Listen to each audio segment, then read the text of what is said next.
Recently Iran और US के वार चलते हुए बहुत सारे स्टॉक्स बहुत तेजी से गिरे। और जब वार खत्म हुआ तो हमने देखा कि बैंकिंग एंड फाइनेंस और खास करके ऑटो में तेजी देखने के लिए मिला। और सबसे गिरने वाले जो सेक्टर्स थे वो रियल एस्टेट थे, आईटी थे और एफएमसीजी थे, जो कि बहुत ही ड्रास्टिकली फॉल हुए, अभी तक नहीं बढ़े। तो डिस्काउंटेड कैटेगरी में मैं उनको डाल रहा हूँ। लेकिन इस बीच में मैंने एक रिसर्च में देखा कि जो भी फार्मास्यूटिकल केमिकल जो एपीआई में है, जो लोग रिसर्च कर रहे हैं, वैसे कंपनी कंटिन्यूसली बढ़ते जा रहे हैं। मैं एग्जांपल के थ्रू में एक दो कंपनी का नाम ले रहा हूँ, लेकिन ये मेरा रिकमेंडेशन नहीं है। आईओएल करके एक कंपनी है केमिकल फार्मास्यूटिकल, या फिर ग्रैन्यूल्स इंडिया क्यों ना हो, ऐसे टाइप के जो भी एपीआई बनाते हैं, आप लिस्ट निकाल सकते हो, जो कि ड्रग्स के ऊपर, मेडिसिन के ऊपर मॉलिक्यूल्स बना रहे हैं, वो सारे कंपनी बहुत तेजी से भाग रहे हैं। तो उनके प्रॉफिट्स भी बढ़ रहे हैं, उनके रॉ मटेरियल्स भी डाउन है, और उसके साथ ही उनका शेयर प्राइसेस ग्रो कर रहा है। लेकिन इस दौरान हमने देखा कि जब भी ग्रोथ शेयर्स में हम हाथ डालते हैं, जैसे कि 2024 में टाटा मोटर्स हम सब ने खरीदा था, लेकिन वहां से जब गिरा 1100 रुपए में, बहुत सारे लोगों ने एग्जिट किया और कुछ लोगों ने समझा कि अच्छा कंपनी है, हम होल्ड करते हैं। लेकिन जिन लोगों ने होल्ड किया हुआ है, हो सकता है फ्यूचर में वो स्टॉक्स बढ़े, लेकिन अभी वो ड्रॉडाउन कितना है, बहुत नीचे है। वो तो डिवाइड हो गया। जो टाटा पैसेंजर व्हीकल है वो अपने रेट में है नीचे, जो आपका कमर्शियल व्हीकल्स है वो थोड़ा बढ़ रहा है। आगे जाके क्या होगा इसके बारे में मैं टिप्पणी नहीं करूंगा, लेकिन हिस्टोरिकल प्राइस के बारे में बता रहा हूँ। तो अभी जो एपीआई ड्रग कंपनी है वो ग्रो कर रहा है, तो इस ग्रोथ में पार्टिसिपेशन तो हो सकता है, पार्टिसिपेट करते ही हम कुछ पैसा तो मिलेगी।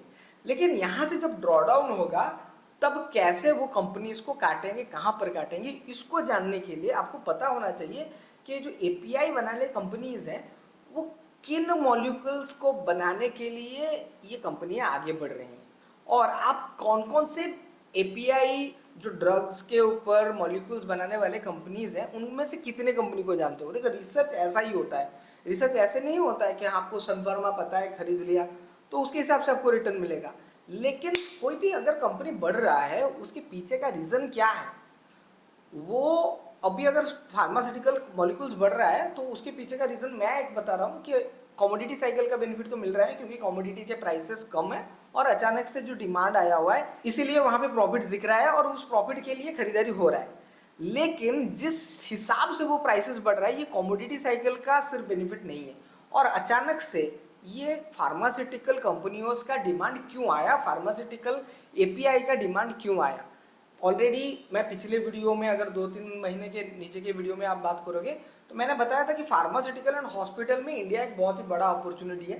क्योंकि इंडिया में जो ट्रीटमेंट का जो कॉस्टिंग है, बाहर देशों से कम है, इसलिए ज़्यादातर बड़े बड़े देशों से भी लोग आके यहाँ पे ट्रीटमेंट करते हैं। दूसरा, स्किल्ड पर्सन है, यहाँ पे जो भी डॉक्टर्स हैं वो बहुत ही स्किलफुल है और बहुत ही अच्छा इलाज करते हैं। और थर्ड, लोगों को टूरिस्ट प्लेस भी मिल जाता है, आते हैं यहाँ पे, ट्रीटमेंट हुए, घूम के जा रहे हैं। तो जो फार्मास्यूटिकल हॉस्पिटल है, ये सारे कंपनीज ग्रो कर रहे हैं। उसके साथ हमारे जो एपीआई और जो मॉलिक्यूल में रिसर्च कर रहे हैं, यूएसए का जो ड्रग्स का एसोसिएशन हो गया, फिर रशिया का जो एसोसिएशन हो गया, वहां पर हमारे मॉलिक्यूल्स बहुत ही अच्छी तरह से एक्सेप्ट किए जा रहे हैं और हमारे रिसर्च के ऊपर उनका रिलाई है। तो मैं अभी फोकस कर रहा हूँ कि मेरा जो पोर्टफोलियो है, उस पोर्टफोलियो का थोड़ा सा हिस्सा ये जो मॉलिक्यूल कंपनीज है उनके ऊपर बनाऊं।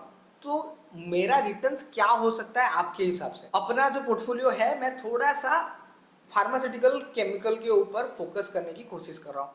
आप मुझे बताइए कौन कौन से कंपनी आप जानते हो जो कि फार्मास्यूटिकल केमिकल से बिलोंग करते हैं और उनके शेयर प्राइसेस बढ़ रहे हैं और प्रॉफिटेबल भी हैं। ग्रोथ इन्वेस्टमेंट के चलते उन स्टॉक को हम फोकस कर पाए, और मुझे कमेंट में बताएं कि कौन से कंपनी के ऊपर बिहाइंड द प्राइस उस कंपनी के बारे में सारी डिटेल्स आपके लिए लेके आऊँ। आई होप ये वीडियो आपको पसंद आया होगा, क्योंकि मैं यहाँ पे सेक्टर एनालिसिस बताया हुआ हूँ। जो भी दोस्त आपका इक्विटी कर रहा है, इक्विटी के ऊपर फोकस कर रहा है, उसके साथ ये वीडियो जरूर शेयर करें, लाइक फॉलो सब्सक्राइब करें। Thank you very much. Investment on blog.